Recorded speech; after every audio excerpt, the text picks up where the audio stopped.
Breaking Ground. I'm your host, Devin Kolka. On this show, we bring in leaders in the business, real estate, and construction industries. Today's guest is Ernie Fazio. Ernie is the president of the Long Island Metro Business Action. We're really excited to have Ernie on today.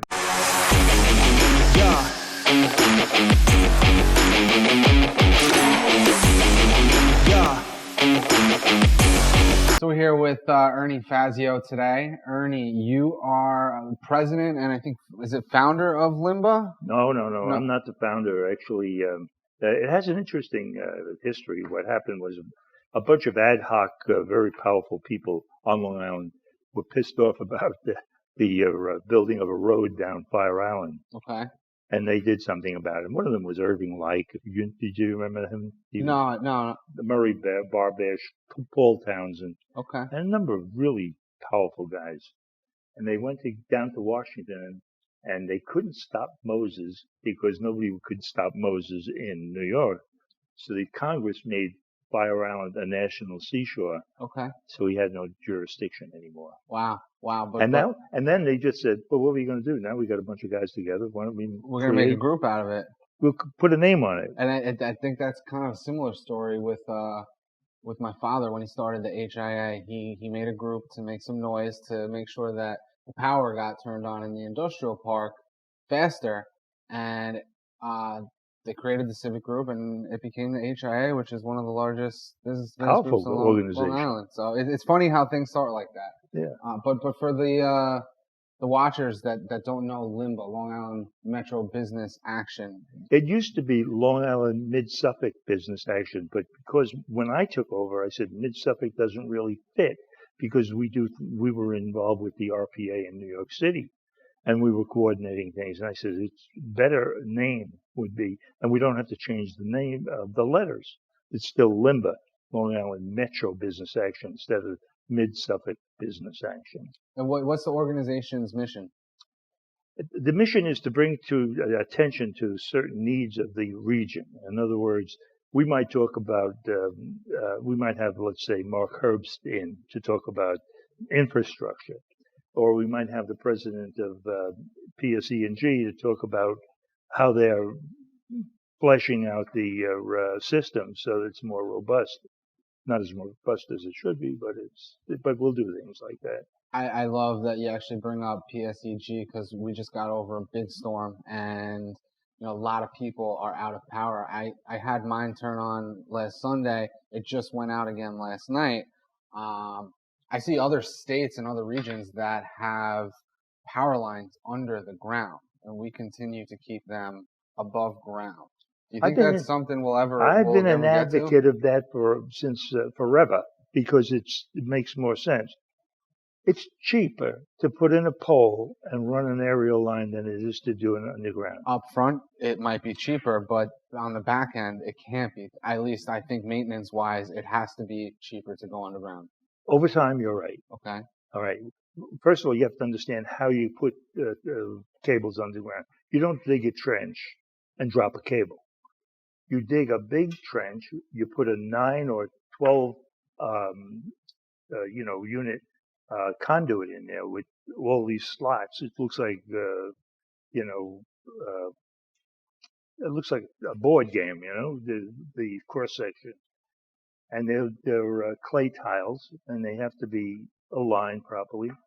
And they're costly to put in because of their size. But once you put them in, you can pull in cables, with wires and flesh it out. In New York City, they do that all the time. I'm a real believer that as we have things like what just recently happened with the storm, and we have to fix those lines, that's the perfect opportunity to do it little by little. How to engineer that, how to get people on board, how to fund it. That's why we leave people like you to figure that out and create the noise so it happens. But I am a well, actually, I'm actually knowledgeable enough how to do it. Not actually get the political muscle to do it. But I mean, if you gave me a crew of men, I could make it happen. Absolutely. So, because that was my experience. Being a builder, I know that where there are sewers will come revitalization and will come development. And we continue to push to put more sewer treatment plants in, to put more sewers in the ground. Well, you know, Patchogue had very enlightened mayors. And what they did was, years ago, they put in a sewer system that was more robust than they needed for the population and the industry they had. So when guys like Pontieri came in, Pontieri said, well, we have the structure. There's not much we have to do to make it work.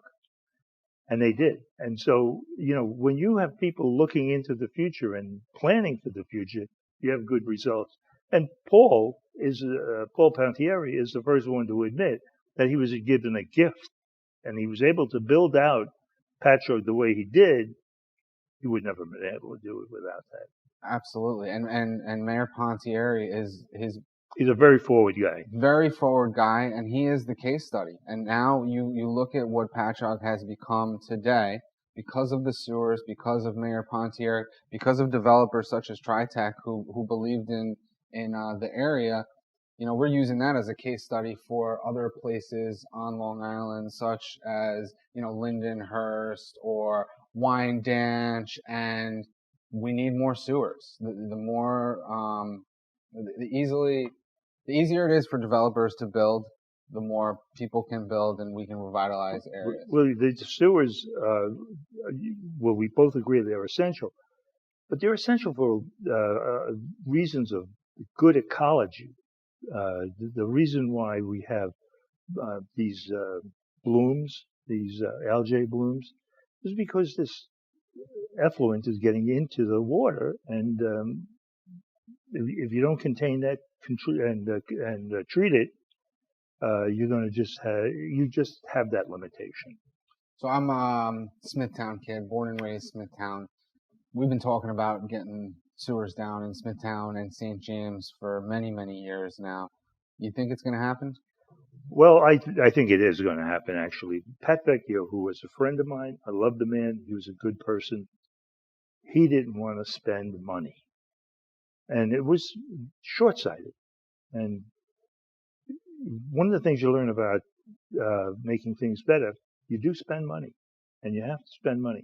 You know, spending money is a double-edged sword. You see the money going out, but you also see craftsmen coming in, building their own homes and livelihoods, and, you know, creating a better economy. So he didn't have that scope. But just like any business, politics is the same way. If you're spending money, you need a return on your investment. And you need to be able to explain it, and you need to listen to the people at town hall that come to the meetings and give you what for. And you have to, you know, be patient, tell them, and spend a lot of time making your case. And the explanation is probably the most important part, because you can understand it and you can know that, but at the end of the day, you have voters. You need them to vote you back in, right, to see this thing through. And if they don't understand where you're at and why you're making the decisions you're doing or why you're spending the money, you know, it could be a disaster. But how do you explain that to you know, your community when they don't really always know all the facts, and a lot of what they have is kind of driven through rumors or social media or just not facts? You got to bring it home. In other words, if I'm a businessman on Main Street and I can't build a bigger restaurant because I don't have a sewer, I'm limited to what I can do with that piece of property that I have. If you make people understand that the whole community will be richer once you get more taxpayers from that guy who built that bigger restaurant, and that he'll be contributing to the welfare of the unit over time, it's a balance. And we absolutely need more people to come out and support in these hearings. We always have the people that are coming out to show their dissatisfaction in some of these projects, but we need people to come out to say, I do want this in my backyard. I know this is good for the economy, and I support this. You know, I went down to town hall a while back and I complained about the fact that the town was dragging their feet in dealing with the Lilco settlement. I said, they're going to go to court. They're going to make a case that this thing is really overtaxed, and they're going to get a settlement, and you're going to get, and the people are going to pay. I think they're giving you an opportunity. They're taking half of the taxes off over 10 years, giving us an opportunity to incrementally increase the cost to the consumer, to the citizen. But if you do it by losing a case, you just have to go out and bond $100 million or whatever it is. And that ain't going to be cheap. What is the future for clean energy? Clean energy is very hopeful. One of the things I do every day is I get a bulletin on what is happening in clean energy. Bob Cattell is head of that unit out there. That they got tons of great ideas. Most of them will not ever come to fruition, not because they're bad ideas, but the initial cost may be too high. Okay, for example, taking the energy of ocean currents. I always say that I really thought that can be a great way to get the energy from the ocean currents, not only just to get that energy, but to clean them up too. Put big nets out there that obviously don't affect the fish, help clean up the ocean, and take the waves and produce energy. Well, I was up in Nova Scotia, and they have an island up there that's 100 now. It's 100% powered by an ocean wave device. It's incredible, and we need more forward thinking like that on Long Island. Yeah, natural gas was the answer, and right now still is the answer. And until we have another reliable source of energy, we need it. However, Devin, here's my problem with natural gas. They need this humongous investment in a pipeline to keep it viable. Yep. So what they're going to do is they're going to make that thing last as long as they can. That puts back green energy until they that wears out. Now, when you build something in the utility business, you build something that lasts a long, long time. That Northport plant is operating at about 16% of capacity because Caithness is running at 100% of capacity. And Caithness is running at 100% of capacity because they figured out how to make more electricity with less natural gas. So what the point is, we still have it online. We're still paying. They're still paying taxes on it, and because they're paying taxes on it, it goes into your bill. By the way, one of the things I said many years ago is that utility companies are like the bag lady. The bag lady collects the money because the politicians don't have the chutzpah to go out and say, you know, Devin, you got to pay more money for taxes because we're going to do something. No, we're going to do something, but we're going to make the utility pay. So when they get the bill, they say, okay, no problem, we'll put it on Devin's bill. I don't disagree with you that, like we said, you need a return on your investment. They're putting a massive amount of money into this pipeline that they're trying to install, but it'll last forever. It will, but how do we get the politicians to? We need politicians to see that 5-10 years from now and plan now for what's next. We can't just accept the fact that, okay, this gas pipeline is going in. It is necessary because development will stop. Economic development will stop. Well, in 1992, I did this. I didn't do a study of my own. I took other people's studies, and I figured out that there'd be an increase in the use of electricity over time that would be really a lot. What didn't happen? What happened is people in the park who had heavy machinery that were using for industry, They bought new machinery that will use a third of the power. They put lights that used a tenth of the power. And what happened is this, it's not like we're using less uses of electricity. We got more uses of electricity, but we have a declining cost of that electricity because we don't need to produce as much of it to do the same thing. Well, once we commit ourselves to an avenue of success, then we will find that we'll find the way. You know, one of the things that people may not be too familiar with, and because it's ancient history now, is that Germany was cut off from oil supplies by our forces. They didn't stop the tanks. They created a new way to make fuel. I don't know what they used. I think they used coal, and they made a liquid fuel out of it. But whatever they did, it was very costly, but it was work.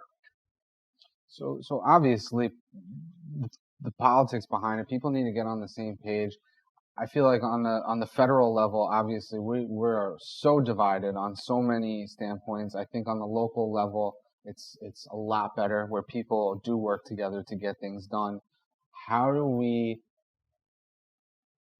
choose a route, make the decision, and then get both sides working on it together on the local level and on the state level, and then get some grants out of the federal government as well? What's important about what you just said is that on a local level, we are very much more able to do this than on a federal level or even on a state level. The federal government is totally non-functional. I mean, it has been deteriorating over time. It's worse now than ever. Okay. When my predecessors, I mean, I wasn't in the group, when they went to Washington, they filtered into all these different offices, and they talked to this senator and this congressman, this person, this and that. All the people who had something to say about national parks, and they got it done. You know what you do? You know what that contingent would do today? They would spend a lot of money on hotels and transportation, and they get nothing done. They just signed a bill to give the national parks $3 billion a year 2 weeks ago. I was in Glacier National Park when it happened. So I'm glad that's happening, and I'm a big fan of nature. I went through all of the parks in the West last year. Okay. Gorgeous. Yeah. We talked a little prior to getting on camera about the Maglev. The Maglev. Yeah, the Maglev is a very interesting project. The concept is very simple, actually. When you were a child, you had toys that were magnetic. If you put them together in a certain way, they'd repulse. Put them in another way, they'd attract, depending on the polarity of the pieces that you had. The Maglev works on that principle. In other words, the guideway is one polarity, and the other one is a similar polarity, and it lies on top of it. Well, that's a very simplified idea, because there's another factor: is if you did that, why wouldn't it just plop off? Why wouldn't it, the centrifugal force, when it made a turn, just throw it off? Those countervailing fields that pull it back. So these two fields are operating in contention with each other, so they have a balance point, and they stay right where they are. And it's amazing. We tested it in Florida with 125 mile an hour. That's as high a wind we could get to see if we can blow it off the guideway. We couldn't blow it off. We're putting in the third track on Long Island. Wouldn't this be the right time to consider implementing this? Well, the interesting thing is that the scientists they're both dead now. The last one died last year. What they considered was this: infrastructure that's in place is not going to be replaced because we don't have the real estate to build it elsewhere. And if we did have the real estate, it would still be a lot more expensive. Okay? So what they did is they figured out how to, let's say, this book and this book are the outside and the rails are here. You put the magnetic pads out here, and it rides on those. So now you can have the conventional rail run while you're building this. So we know we can integrate it into the tracks. One of the things, and I'll send you this one. I can. I went to Ed Romaine. Ed Romaine is a very forward-looking. Absolutely, He's one great, of the best. Great guy. And and I says, help me work with all of the supervisors from here to Greenport, and let's see if we can get them all to agree to support Maglev transmission of, from Ronkonkoma all the way out to Greenport, and it would be cheap, relatively cheap, because you can do it with one car. I don't know if you know anything about that line, but it runs 3 or 4 trains a day. Has no passengers. It has an engineer. It has a diesel locomotive. It has cars. It's a waste of money. Costs a lot to run. It costs a lot of money. And if we put in a maglev, we could run one car. We can run it at 100 average speed, 160 miles an hour. Sometimes getting up as high as 300 miles an hour. But because you have to make stops, where we have to make 5 stops. You have to have an end point and a start point, and you have 3 in between. So that's 5 places where it's at a complete standstill. But even doing that, you can still average about 160 miles an hour. That means you can do back and forth every 40 minutes. What would that do? Wouldn't that give you customers? Right now, I think they have 22 customers a day, or something like that. Then if people had to go from, say, Riverhead to much quicker, you'd hop on the train all the time to get there. Yeah. You can do some work on the train while you're at it. Pull out your laptop. Well, you wouldn't have much time. There you go. There you go. You'd get to Ronkonkoma or wherever you're going, and chances are you would, you might have a bus or something to get into the park there. Yeah. Well, Ernie, I don't know if you've ever thought of running in politics, but I'd certainly vote for you. You are a forward thinker. I appreciate you coming on today. Let me tell you something. Politics is hard work. It's not easy. It's not easy. It's hard work. You're never going to make everyone happy. I once considered running for Congress in the 3rd District, which is now Swazi. And I wound up supporting Swazi. But the thing is, you work from dawn until unconscious. And at my age, I ain't doing it. It's nonstop. It's nonstop, and no matter where you turn, you're going to have people that aren't happy with something you've done, something you said. It's a tough one. But that's not the worst part. The worst part is the amount of time you have to spend. And that's, I've been criticized all my life over a number of things, and I'm personally okay with the time that goes into work and understand, it's 24/7. But you're young. I am young. Even when I'm doing the right thing, still people aren't happy with it. It's tough. It's tough to take that in. It's a little disheartening. Absolutely. Yeah. Absolutely. Thank you for coming in. I appreciate it. Anytime. We'll have you again for sure. Okay.